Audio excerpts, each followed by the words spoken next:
بخاری مسلم کی حدیث ہے، جبریل علیہ السلام نبی کے پاس آئے انسانی شکل میں، اور نبی سے آ کے پوچھا اچھا بتائیں قیامت کب آئے گی؟ آپ نے کیا جواب دیا؟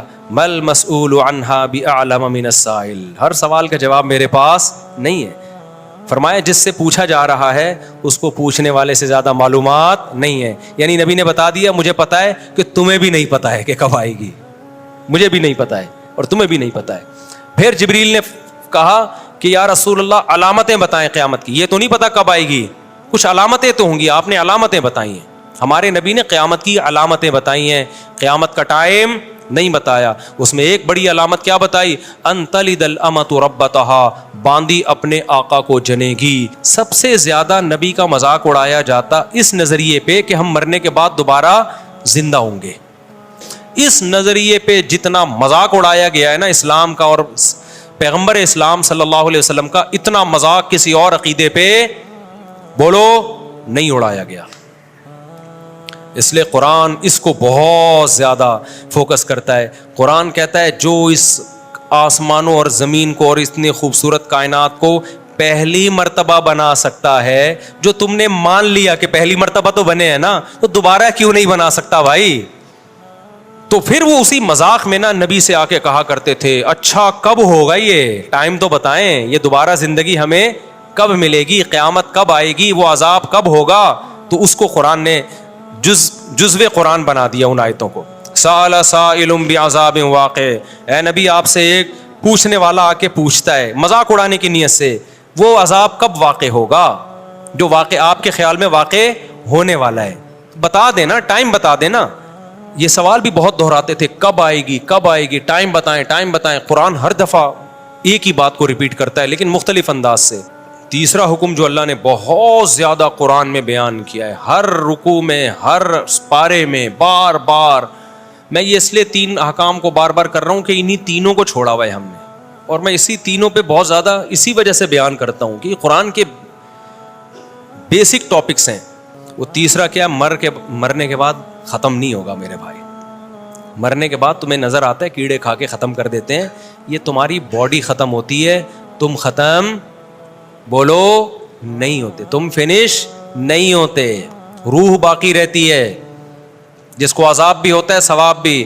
اور میدان حشر میں دوبارہ ایک جسم ملے گا تمہیں، ہمیشہ کے لیے انسان فنا ہونے کے لیے نہیں آیا، موت کے بعد زندگی ہے جس میں اچھوں کو اچھے کا حساب ملے گا، بدلہ ملے گا، بروں کو برائی کی سزا ملے گی۔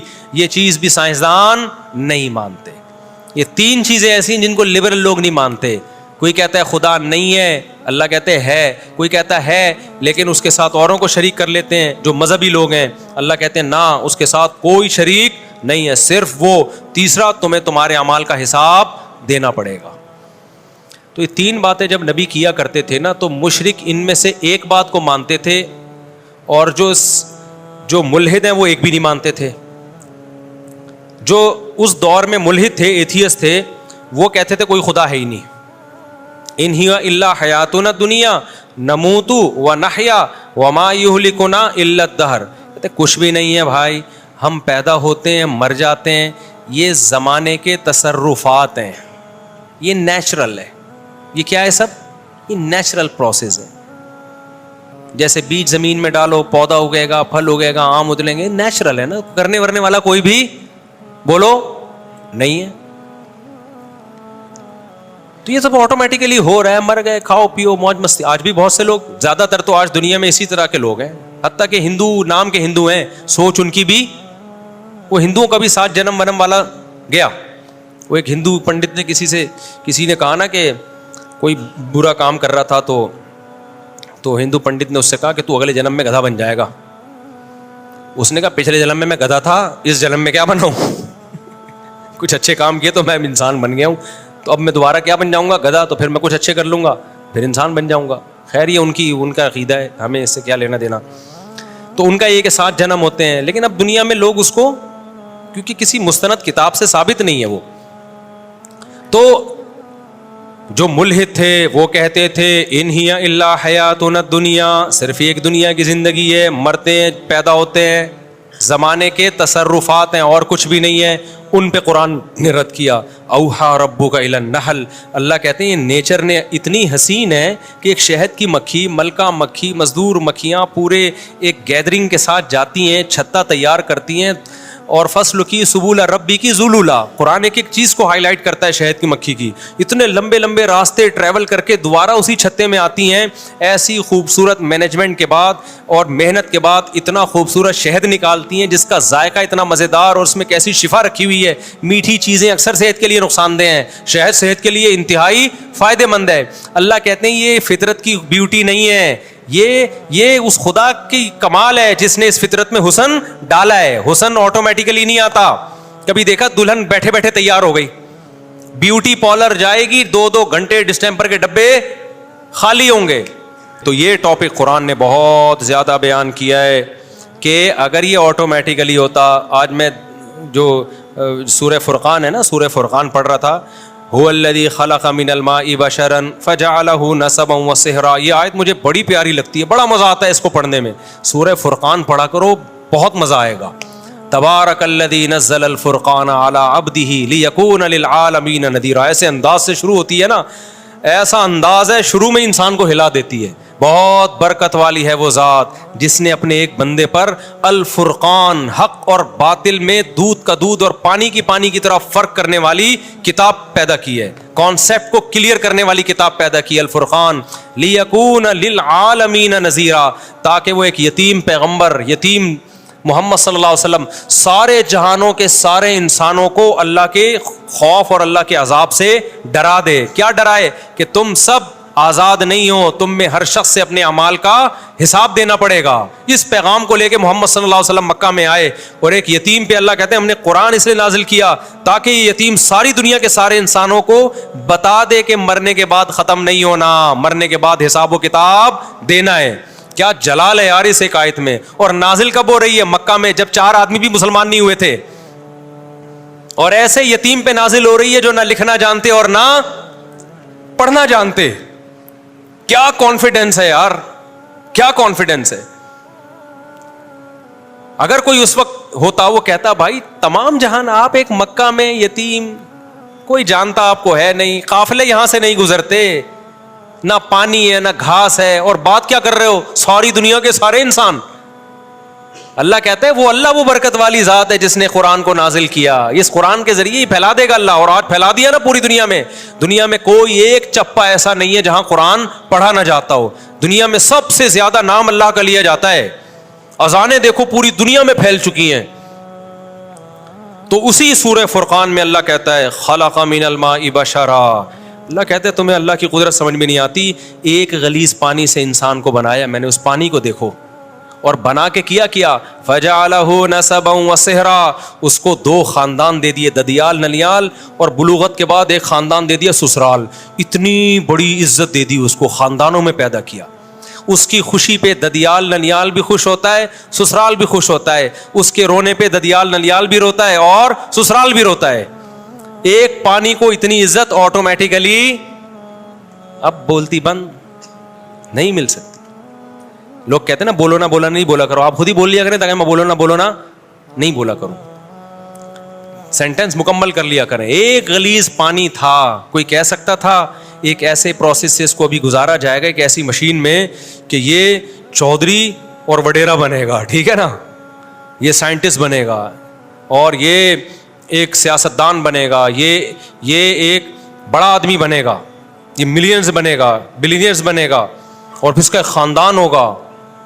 اس کو تنگ کرو گے, اس کا باپ بھی آئے گا, ماں بھی آئے گی لڑنے کے لیے, پورا پیچھے خاندان ہوگا, اس کے رونے پہ خاندان روئے گا. پھر اس کا ایک, اللہ نے تو ایک سسرال کا ذکر کیا, میں نے اس آیت کی قدر کرتے ہوئے میں نے کہا جب سسرال اتنی بڑی نعمت ہے تو 4 ہونے چاہیے. تو میرے اوپر یہ آیت اور زیادہ فٹ آ رہی ہے. کیا خیال ہے بھائی کہ هو الذی خلق من الماء بشرا, اللہ نے ایک غلیظ پانی سے انسان کو پیدا کیا اور اسے نسب بھی دیا, اور 4 عدد نسب ایک دیا, اور سسرال کتنے دے دیے. اس سے پتہ چلتا ہے, اس آیت سے پتہ چلتا ہے کہ خاندان ایک بہت بڑی نعمت ہے, اور نعمت جتنی زیادہ ہو اتنا اچھی ہوتی ہے. پیسہ نعمت ہے یا نہیں ہے؟ تو کبھی کوئی کہتا ہے زیادہ پیسہ ایکچولی میں خرچ کہاں کروں گا, ایکچولی مینیج کرنا مشکل ہے. ابے لے آ, بعد میں دیکھیں گے کیا مینیج کرنا ہے اس کو. تو اولاد بھی نعمت ہے. یہب لمن یشاء اناثا, اللہ کہتے ہیں گفٹ کرتا ہوں بیٹے بیٹیاں, آنے دے, آنے کے بعد کرنا ہے کہ کرنا کیا ہے ان کا, آنے میں نہیں روکنا ان کو کہ گفٹ کم لینے ہم نے, گفٹ تو جتنے زیادہ آ جائیں, اس کے بعد پھر ان کا کرنا کیا ہے. تو بچے پیدا ہونے سے مت روکو, ہونے کے بعد پھر پلاننگ کرو. مسئلہ یہ نہیں ہے, بچے جو بگڑتے ہیں نا اس لیے نہیں کہ زیادہ ہے, اس لیے کہ پیدا ہونے کے بعد بھی نہیں سوچ رہے ہوتے ان کو بنانا کیا ہے ہم نے. وہ تو ایک بھی بگڑ جائے گا, پھر تمہارا بچہ پیدا ہوا تم قیامت تک سوچتے رہو گے کرنا کیا ہے اس کو, تو چور بن جائے گا آٹومیٹیکلی, ڈاکو بن جائے گا. تو وہ تو جو بگڑنا ہوگا تو ایک بھی بگڑے گا. اگر پلاننگ کر کے پیدا کرنے میں پلاننگ نہیں کرو, پیدا تو اللہ کی طرف سے گفٹ ہے, جتنا ہو اچھا ہے, لیکن جو پیدا ہوتے جائیں اسی وقت ان کو انسان کا بچہ بنانے کی فکر بولو کرتے چلے جاؤ کہ بگڑے نہیں ہے. ایسا نہیں ہو چرسیوں میں بیٹھ رہا ہے, ایک بچہ بھی چرسی میں بیٹھے گا تو چرسی بنے گا, 18 بچے بھی اگر بھائی انسانوں میں بیٹھیں گے تو کیا بنیں گے, انسان کے بچے بنیں گے. فیملی پلاننگ والوں نے تو بچے ہی روک دیے نا. تو نسبا و صہرا, قرآن کہتا ہے سسرال والا بنایا, تو سسرال بھی جتنے زیادہ ہوں اتنے کیا ہیں, اور نعمت ہے سسرال. آپ کسی, یہ تو ہم مذاق کرتے رہتے ہیں, مذاق اڑاتے رہتے ہیں سسرال کا, دل بھی چاہتا ہے لیکن اب کیا کریں, مجبور ہے. لیکن ویسے کتنی عزت ہوتی ہے جب آپ کا ان کے گھر رشتہ نہ ہوا ہو, آپ جاؤ, کوئی عزت دیتا ہے. جہاں آپ کی بات ابھی شادی بھی نہیں ہوئی, صرف رشتہ طے ہو گیا ہے, بھائی دولہا بھائی آئے ہیں, بھائی ان کا سموسے کا پوچھو, ایسا نہ ہو برا لگ جائے. آپ کو پتا ہے ادھر برا, ادھر اس کو ٹینشن دی, پارسل کدھر کرے گا, یہ بہن پہ جا کے پارسل کرے گا. یہ سسر کو پتا ہوتا ہے داماد کو ذرا سا ٹارچر کیا, میرے سامنے تو کچھ نہیں بولے گا, یہ پارسل کدھر کرے گا, بیٹی پہ جا کے غصہ نکالے گا. کیسی رسپیکٹ مل رہی ہوتی ہے دامادوں کو, کیا خیال ہے بھائی, بیٹھیے آپ آئیے, ورنہ کون گھسنے دیتا ہے یار. اجنبی لڑکی ہوتی تو عزت دار لوگ تھوڑی گھسنے دیں, بےغیرت تو آتے ہیں, آ جا بھائی لیٹ کیوں آیا تو, کب سے انتظار کر رہی ہے. بوائے فرینڈ جو ہوگا نا تو اس میں تو ابا آج کل پریشان ہوتے ہیں جن میں غیرت ہی نہیں ہوتی. تو قرآن کیا کہہ رہا ہے بھائی, یہ اس ٹاپک, یہ قرآن کہہ رہا ہے یہ آٹومیٹیکلی یہ ممکن کہ پانی کو اتنی عزت مل جائے, اس کے دنیا میں آنے سے پہلے اس کے خاندانوں کا انتظام ہو جائے, بلوغت کے بعد بھی انتظام ہو. یہ اگر آٹومیٹیکلی ہو رہا ہوتا تو اس کائنات میں اتنی بیوٹی, اتنا حسن نہیں ہوتا اس کائنات. یہی وجہ ہے کہ جو قرآن کے منکر ہیں وہ اس بیوٹی سے محروم. ان کے ہاں نہ سسرال ہوتا ہے نہ ددیال ہوتا ہے, ایک ننیال میں ایک عدد اماں رہ گئی ہے بس خالی ان کی, اور اس سے وہ جان چھڑا نہیں سکتے. ورنہ گورے کا بس چلے تو وداؤٹ اماں بچے پیدا ہوں, کلوننگ کے ذریعے, ٹیسٹ ٹیوب کے ذریعے, اماں کے رشتے سے بھی کٹا دے, بولو ریاست کے غلام بن کے رہو, بس تم اسٹیٹ کے غلام بنو, ٹیکس ٹائم پہ دے دیا کرو. وہ مجبور ہے, اماں سنگل مدر, سارا ان کا نہ ان کے یہاں سسرال ہوتے ہیں, نہ سالے ہوتے ہیں, نہ سالیاں ہوتی ہیں, نہ کزنیں, نہ سب سیٹ اپ آہستہ آہستہ کیا ہو گیا, ختم. کیوں؟ اللہ کی آیتوں کا انکار کیا. تو اللہ نے خاندانوں کی جو محبتیں تھیں وہ چھین کے اس کے بدلے میں ان کو کتے پکڑا دی اللہ نے, کہ اب ان کتوں سے دل لگاؤ.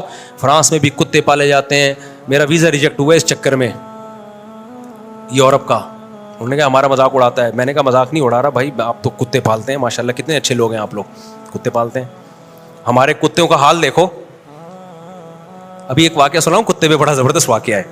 اتنے کتے ہو گئے نا, اللہ کے KMC والوں کو بہت جزائے خیر دے. کچھ رپورٹیں آئی ہیں انہوں نے کتے مارنا شروع کیے ہیں. ہوا یہ کہ کل ایک داڑھی والے صاحب آئے, داڑھی ان کی, تسبیح ہاتھ میں, یہی ہمارے دوست ہیں, اور ٹوپی ماشاءاللہ, بڑا پرنور چہرہ. مجھے کہتے ہیں مفتی صاحب مجھے ایک مسئلہ بتائیں. میں نے کہا کیا ہو گیا؟ کہتے ہیں یار وہ ایک کتا مر رہا تھا اور بالآخر اس نے دم توڑ دیا. تو KMC کی گاڑی مجھے نظر آئی. میں نے کہا یہ آپ لوگوں نے میں سے کسی نے مارا ہے؟ اس نے کہا ہاں. کہتے ہیں میں نے کہا بہت شکریہ آپ کا, اللہ جزائے خیر دے یار, یہ تو کتے بہت کاٹ رہے تھے انسانوں کو, تو شکر ہے آپ نے کچھ کنٹرول کیا. ایک نقاب میں خاتون ڈرائیونگ کرتے ہوئے نا گاڑی کہتے ہیں میرے قریب آ کے رکی. انہوں نے میری بات کہتے ہیں سن لی. انہوں نے کہا کہ یہ آپ کہہ رہے ہیں کتا مارنے کے بارے میں؟ میں نے کہا جی. میں نے کہا یہ آپ کو خوشی ہوئی ہے کتے کو اس طرح سے مارا گیا اور یہ مر گیا, یعنی زہر وہر کچھ کھلایا ہوگا؟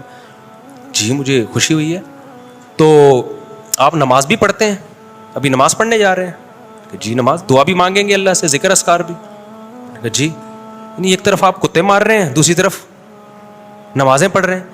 مطلب یہ تھا کیا یہ کھلا تضاد نہیں ہے؟ یعنی ایک طرف آپ ٹوپی پہن کے داڑھی پہن کے اتنے اچھے کام بھی کر رہے ہو, اور دوسری طرف ان مخلوق پر کتوں کے ساتھ یہ ظلم. یعنی عجیب اسلام ہے آپ کا, ادھر کتے بھی مار رہے ہو, ادھر اللہ کی عبادت بھی. کہتے ہیں میں نے اس خاتون سے کہا, کل کا واقعہ ہے, کہتے ہیں میں نے اس خاتون سے کہا کہ دیکھیں یہ کتے انسانوں کو کاٹتے ہیں. خاتون فوراً کہتی ہیں کیا سارے کتے کاٹتے ہیں؟ میں نے کہا نہیں, کتے پہ لکھا ہوتا ہے کہ یہ کاٹے گا اور یہ والا کاٹنے کے لیے, اور یہ کسی کو کچھ بھی نہیں کہے گا. وہ بیچارے اتنے کنفیوز ہوئے اس خاتون کی نصیحت سے, میرے پاس آیا کہ یار مصعب میں نے کوئی ظلم ہو گیا. میں نے اس کو اپریشیٹ کر دیا کہ میں نے کہا کے ایم سی والوں نے پہلی دفعہ کوئی خاندانی انسانوں کے بجائے فوکس کس کو کرنا شروع کر دیا انہوں نے. یہ بہت گڈ نیوز ہے. پہلے تو جو گٹر کے ڈھکن, یہ کے ایم سی کی ذمہ داری ہے نا, گٹر کے ڈھکن میں کتنے مرد ہلاک ہو گئے ہیں وداؤٹ ڈھکن کے لوگ, تو یہ سب کے ایم سی کے کھاتے میں جا رہے ہیں نا.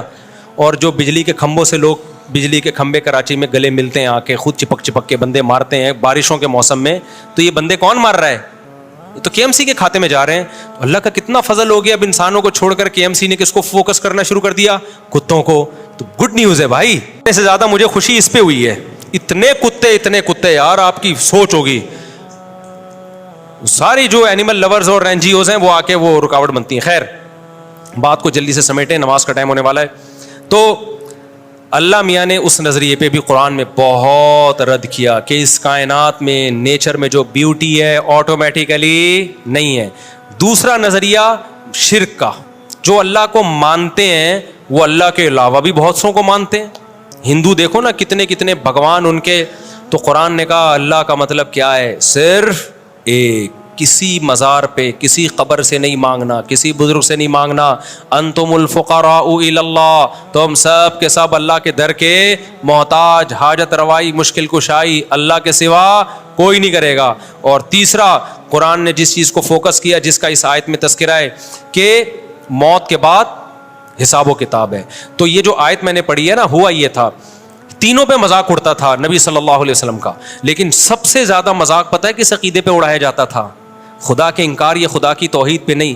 سب سے زیادہ نبی کا مذاق اڑایا جاتا اس نظریے پہ کہ ہم مرنے کے بعد دوبارہ زندہ ہوں گے.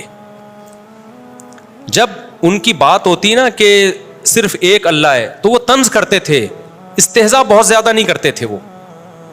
جب ان کو کہا جاتا کائنات کو بنانے والا کوئی ہے, نظریاتی اختلاف کرتے تھے اس پہ, استہزاء نہیں کرتے تھے بہت زیادہ. لیکن جب یہ کہا جاتا موت کے بعد زندگی ہے, اس پہ بہت مذاق اڑایا مشرکین نے. سورہ یاسین ہے نا, قرآن کہتا ہے مشرک بوسیدہ ہڈی لے کر آیا قبر کی پرانی, کہنے لگا من یحیی العظام وہی رمیم, بھائی یہ ہڈی سڑ گئی, کیڑے کھا گئے, یہ زندہ ہوگی؟ ہی ہاتا لما توعدون. دوسرے مقام پر ہے, اے لوگو یہ پیغمبر جو تم سے وعدہ کر رہے ہیں نا موت کے بعد زندگی, ہی ہاتا, یہ عقل سے بہت کیا ہے؟ ہی ہاتا ہم کہتے ہیں بھائی یہ بالکل فضول بات ہے, معاذ اللہ, بالکل کھوپڑی میں آنے والی نہیں ہے. ہم مر کے سڑے کیوں؟ زندہ کرنا ہوتا باڈی اللہ سلامت کیوں نہیں رکھتا؟ سڑ گئے, درندے کھا گئے, کھاد بن گئے, نالوں میں بہہ گئے, جلا دیا, اب کیا زندگی ہے؟ اس نظریے پہ جتنا مذاق اڑایا گیا ہے نا اسلام کا اور پیغمبر اسلام صلی اللہ علیہ وسلم کا, اتنا مذاق کسی اور عقیدے پہ بولو نہیں اڑایا گیا. اس لیے قرآن اس کو بہت زیادہ فوکس کرتا ہے. قرآن کہتا ہے جو اس آسمانوں اور زمین کو اور اتنی خوبصورت کائنات کو پہلی مرتبہ بنا سکتا ہے, جو تم نے مان لیا کہ پہلی مرتبہ تو بنے ہیں نا, تو دوبارہ کیوں نہیں بنا سکتا بھائی؟ اللہ نے پھر مثالیں کیسی کیسی دی ہیں. اللہ ہم سے ہماری زبان میں مثالیں سمجھاتا ہے, جو مثالیں ہمارے کلچر میں رائج ہیں. اللہ کہتے ہیں بتاؤ کسی چیز کو پہلی دفعہ بنانا آسان ہے یا دوسری دفعہ؟ دوسری دفعہ آسان ہوتا ہے. تو جس نے پہلی دفعہ بنا لیا وہ دوبارہ کیوں نہیں بنا سکتا بھائی؟ منی سے انسان بنا دیا تو اس انسان کو مر کے دوبارہ کیوں نہیں بنا سکتا؟ ریپیئرنگ تو آسان ہے, فرسٹ ٹائم ایجاد کرنا. ادھر موبائل مارکیٹ میں نیا موبائل آتا ہے, فوراً 20 کاپیاں اس کی آ جاتی ہیں. وہ کاپی کرنے والے فرسٹ ٹائم نہیں بنا سکتے تھے, دیکھ دیکھ کے کاپی کر لیتے ہیں. افغانستان میں بمباری ہوتی تھی, امریکی جہاز ہیلی کاپٹر ویپن ہوتا تھا, تو چائنا والے اور کہتے ہیں دنیا والے پہنچ جاتے ہیں, ابے دیکھیں کاپی کریں ٹیکنالوجی. فرسٹ ٹائم بنانا مشکل ہے, ٹیکنالوجی کو کاپی کرنا کیا ہے؟ آسان. اللہ کہتے ہیں جب یہ کچھ بھی نہیں تھا میں نے سب بنا دیا, تو تمہیں دوبارہ بنانا کیا مشکل ہے؟ اس میں کیوں مذاق اڑا رہے ہو؟ تو پھر وہ اسی مذاق میں نا نبی سے آ کے کہا کرتے تھے اچھا کب ہوگا یہ؟ ٹائم تو بتائیں, یہ دوبارہ زندگی ہمیں کب ملے گی؟ قیامت کب آئے گی؟ وہ عذاب کب ہوگا؟ تو اس کو قرآن نے جزو قرآن بنا دیا ان آیتوں کو. سأل سائل بعذاب واقع, اے نبی آپ سے ایک پوچھنے والا آ کے پوچھتا ہے مذاق اڑانے کی نیت سے, وہ عذاب کب واقع ہوگا؟ جو واقع آپ کے خیال میں واقع ہونے والا ہے. بتا دینا, ٹائم بتا دینا. جیسے ایسے ہی ہے جیسے کوئی ہمیں دھمکی دے رہا ہو, میں پولیس لے آؤں گا, کہتے ہیں لے آنا, ٹھیک ہے نا, بتا دے یار کب آئے گی. تو مذاق اڑانا شروع کر دیا. اللہ نے قرآن میں جگہ جگہ کہا ہے کہ میں نے اس کا علم کہ کب آئے گی کسی مقرب پیغمبر یا فرشتے کو بھی اس کا علم نہیں دیا. یہ دماغ سے نکال دو کہ میں یہ بتاؤں گا کب آئے گی, اس میں حکمتیں ہیں. ٹائم نہیں بتایا اللہ نے. قل لا یجلیھا لوقتھا الا ہو, اے نبی ان سے کہہ دیجئے اس کو اس کے وقت پہ وہی ظاہر کرے گا, مجھے اس کے بارے میں علم نہیں ہے. میں پیغمبر ہوں, پیغمبر کا کام, میسنجر کا کام جو میسج ملے اس کو آگے ڈیلیور کرنا ہے. مجھے جو میسج ملا ہے وہ یہ ملا ہے کہ یہ بات ڈیلیور کر دوں کہ تمہارا حساب و کتاب ہوگا, کس دن ہوگا یہ مجھے خود بھی نہیں پتا. ایک موقف تھا, اگر محمد صلی اللہ علیہ وسلم معاذ اللہ نقل کفر جھوٹے نبی ہوتے اور دنیا کی لالچ اور چاہت میں نبوت کا اعلان کیا ہوتا تو آپ کہہ دیتے 100 سال بعد آئے گی. کیا خیال ہے, 200 سال بعد آئے گی. 200 سال بعد کون جا کے دیکھتا بھائی.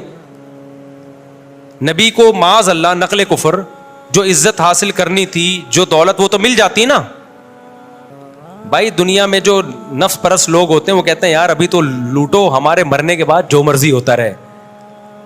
لیکن تمام پیغمبروں کا موقف اس میں ایک ہی تھا, مضبوط موقف. ہمیں معلوم نہیں ہے, ہمیں نہیں پتا, کیونکہ ہم عالم الغیب نہیں ہیں. قرآن نے یہ بھی کہا, یہ سوال بھی بہت دہراتے تھے, کب آئے گی کب آئے گی, ٹائم بتائیں ٹائم بتائیں. قرآن ہر دفعہ ایک ہی بات کو ریپیٹ کرتا ہے لیکن مختلف انداز سے. تو قرآن نے ایک جگہ یہ بھی کہہ دیا سورہ اعراف میں یا سورہ انعام میں کہ اے نبی آپ ان سے کہہ دیجئے قل لا اعلم الغیب, مجھے غیب کا علم نہیں ہے, مجھے غیب کا علم نہیں ہے, مجھے نہیں پتا کب آئے گی. بھائی یہ تو جس سے جو دے گا وہ بتائے گا تو پتا چلے گا, وہ نہیں بتا رہا ہے. یہ فرشتے کو بھی علم نہیں. بخاری مسلم کی حدیث ہے, جبریل علیہ السلام نبی کے پاس آئے انسانی شکل میں اور نبی سے آ کے پوچھا کہ ایمان کیا ہے, اسلام کیا ہے. آپ نے بتایا ایمان ایک خدا پہ ایمان لانا, موت کے بعد زندگی, فرشتوں پہ ایمان. جبریل نے پوچھا کہ اسلام کیا ہے, آپ نے فرمایا اسلام ہے 5 نمازیں قائم کرنا, زکوٰۃ ادا کرنا, رمضان کے روزے رکھنا اور حج بیت اللہ کرنا. آپ نے فرمایا جبریل نے احسان کیا ہے, یعنی ہر عمل میں ایکسیلنسی کسے کہتے ہیں. آپ نے فرمایا ان تعبد اللہ کأنک تراہ, اللہ کی ایسے عبادت کرو جیسے کہ تم اس کو دیکھ رہے ہو, یعنی تم اللہ سے تمہارا تعلق مضبوط ہو. ظاہر ہے تعلق مضبوط ہوتا ہے تو عبادت میں ایکسیلنسی پیدا ہوتی ہے کہ نہیں ہوتی. پھر جبریل نے پوچھا اچھا بتائیں قیامت کب آئے گی. آپ نے کیا جواب دیا, مل مسئول عنہا بأعلم من السائل, ہر سوال کا جواب میرے پاس نہیں ہے. فرمایا جس سے پوچھا جا رہا ہے اس کو پوچھنے والے سے زیادہ معلومات نہیں ہے. یعنی نبی نے بتا دیا مجھے پتا ہے کہ تمہیں بھی نہیں پتا ہے کہ کب آئے گی, مجھے بھی نہیں پتا ہے اور تمہیں بھی نہیں پتا ہے. پھر جبریل نے کہا کہ یا رسول اللہ علامتیں بتائیں قیامت کی, یہ تو نہیں پتا کب آئے گی, کچھ علامتیں تو ہوں گی, آپ نے علامتیں بتائی ہیں. ہمارے نبی نے قیامت کی علامتیں بتائی ہیں, قیامت کا ٹائم نہیں بتایا. اس میں ایک بڑی علامت کیا بتائی, ان تلد الامۃ ربتہا, باندی اپنے آقا کو جنے گی. کیا مطلب, ہونا یہ چاہیے جو پیدا ہوا ہے وہ جس نے پیدا کیا اس کو اپنی ماں یا اپنا باپ سمجھے, لیکن پیدا ہونے کے بعد آپ اپنا باپ پیدا کرو گے, جو کہ آج کل کیا ہو رہا ہے. آج کل اولادیں ماں باپ سے ڈرتی ہیں, جوان اولادیں ماں باپ سے ڈرتی ہیں, ماں باپ جوان اولادوں سے ڈرتے ہیں. بولو نا, ماں باپ ڈرتے ہیں کس سے, بہویں ساسوں سے ڈرتی ہیں یا ساسیں بہوؤں سے ڈرتی ہیں. ساسیں بہوؤں سے ڈرتی ہیں آج کل, بہو آئی ہے بیچ کے نہ کھا جائے ہمیں. ونس اپون اے ٹائم بہوؤں پہ ظلم بہت زیادہ ہوا, اب بھی ہوتا ہے, لیکن اب ساس کو بھی لفٹ کرانا جو مدر ان لا ہے قرآن کے مطابق, اس کو لفٹ کرانا انڈیپینڈنٹ انڈیویجول میں لائف گزارتی ہے. میرے ہسبینڈ نے آئی ہے, میں ان کی وائف ہوں, آپ کون ہیں, آپ ان کی مدر ہوں گی نا, لائف کو انجوائے کریں اپنے ہسبینڈ کے ساتھ. وہ کہہ رہی بیٹا پانی پلا دو, بیٹا آج کچھ اچھی سی کھچڑی پکا کے کھلا دو, تو فوراً ایک بیان چلا دیں گی بہو پہ ساس کی خدمت واجب نہیں ہے, اور ساس سسر کا اسلام میں کوئی رشتہ نہیں ہے. اس کا مطلب یہ جو قرآن نے کہا ہے کہ اس نے پانی سے انسان کو پیدا کر کے نسب والا سسرال والا بنایا, تو یہ سسرال والا اللہ نے ایویں ہی ذکر کر دیا. تو سسرال والے میں تو سب سے پہلے ساس سسر ہی آئیں گے نا, شوہر کے ماں باپ ہی تو آئیں گے. یہ تو اللہ میاں نے ایسے ہی کہہ دیا. نئے نئے اسکالر مارکیٹ میں آ رہے ہیں, کچھ بھی پھینکتے چلے جاؤ پھینکتے چلے جاؤ. میں مانتا ہوں بہوؤں پہ بڑا ظلم ہوتا ہے, وہ حرام ہے ناجائز ہے جو آج کل ظلم چل رہا ہے مارکیٹ میں, لیکن یہ بھی نہیں ہے کہ بہو اور ساس کا کوئی رشتہ ہی نہیں ہے. بھائی رشتہ ہے اور ایک محترم رشتہ اللہ نے بنا دیا. تو خیر کہاں سے بات, جلدی ٹائم بہت کم رہ گیا, جلدی کدھر چھوڑا ہے میں نے پانی. ہاں ان تلد الامۃ ربتہا, نبی نے فرمایا قیامت کی علامات ہیں کہ باندی اپنے آقا کو جنے گی, یعنی باپ اپنے باپ کو جنے گا. آج کل جو ابا سے پیدا ہو رہے ہیں نا, وہ ابا کے باپ پیدا ہو رہے ہیں. ابا پوچھ ہی نہیں سکتے تو لیٹ کیوں آ رہا ہے, پوچھ سکتے ہیں آج کل جوان اولادوں سے, گٹر کے ڈھکن پہ اتنی دیر سے کیا کر رہا تھا بیٹھا ہوا. فوراً جو فلمیں ڈرامے دیکھتے ہیں نا, ڈیڈی پاپا, ایک تو ابو بلوایا کرو یار ابا کو. ابو کے لفظ میں کتنا پیار ہے یار, شکر ہے ہم اپنے ابو کو ابو بولتے تھے. پاپا ڈیڈی بھی جائز ہے, بابا بھی جائز ہے. میرے ایک چینل کے بچے مجھے بابا بولتے ہیں, 3 چینلوں کے ابو بولتے ہیں. میرے پاس تو ہر قسم کی سہولت ہے, ڈیڈی بھی بلوا سکتا ہوں, لیکن جو بابا بولتے ہیں نا, میرا دل چاہتا ہے وہ مجھے کیا بولیں, ابو بولیں. ابو کے لفظ میں بڑا پیار ہے یار. خیر بابا پاپا ڈیڈی بھی چلتا ہے. ایک تو ہمارے جاننے والے ہیں, وہ ناراض نہ ہو جائیں, ان کے بابا پاپا اس طرح کتنے ہیں, تو لوگ کہتے ہیں بیکری کا سارا آئٹم ان کے یہاں, پاپا بھی اور پتہ نہیں مختلف چیزیں ان کے یہاں ہیں, اور بھی ہیں وہ نہیں لوں گا, وہ پھر ناراض ہو جائیں گے. وہ سارے بیکری کے آئٹم ہیں جو انہوں نے گھر میں لا کے رشتوں کے نام رکھے ہوئے ہیں. تو ابو کا لفظ میں کیا ہے, امی کے لفظ میں کیا ہے, پیار ہے بہت. امی ابو کتنا پیارا لفظ لگتا ہے. سارے چیزیں گوروں کی. ڈیڈ, جب ڈیڈ بولو گے نا تو بولے گا oh dad what are you doing, صحیح ہے نا, وہ پھر پوری انگلش لے گا, آدھی نہیں لے گا وہ. ابو کو ایسا بولنا بہت, ابو کے لفظ میں اتنا پیار ہے. ابو یہ کیا کر رہے, یہ نکلتا ہی نہیں ہے منہ سے. ابو بول دیا تو بس ہتھیار آپ نے ڈال دیے. اب ایسا نہ ہو ڈیڈی کو جا کے کچھ الٹا سیدھا بولنا شروع کر دو. ڈیڈ بول رہے ہو, ابو بول رہے ہو, چلو جو مرضی بولو, لیکن باپ کو سمجھو. کیا باپ ہے, وہ تمہیں ڈانٹ سکتا ہے, ضرورت پڑے تو تھپڑ بھی لگا سکتا ہے, مار دے, آگے سے سینہ مت اکڑا کرو. یہ قیامت کی علامات ہیں کہ بڑے چھوٹے بن جائیں گے, اور چھوٹے کیا بن جائیں گے, باپ بن جائیں گے. وقت مکمل ہو گیا, اذان بھی ہونے والی ہے. تو یہ 3 ٹاپک سمجھ میں آ گئے. تو سأل سائل بعذاب, واقعی میں بھی یہی کہ اس نے پوچھا کب آئے گی, تو اللہ نے فرمایا للکافرین لیس لہ دافع, جب آئے گی یہ تو میں نہیں بتاؤں گا, لیکن یہ بتا دوں جب آئے گی تو کوئی بھی اس کو ٹال نہیں سکتا. تو خود کہے گا کہ یہ کیوں آ گئی ہے قیامت. اللہ تعالی ہمیں سمجھنے کی عمل کی توفیق عطا فرمائے.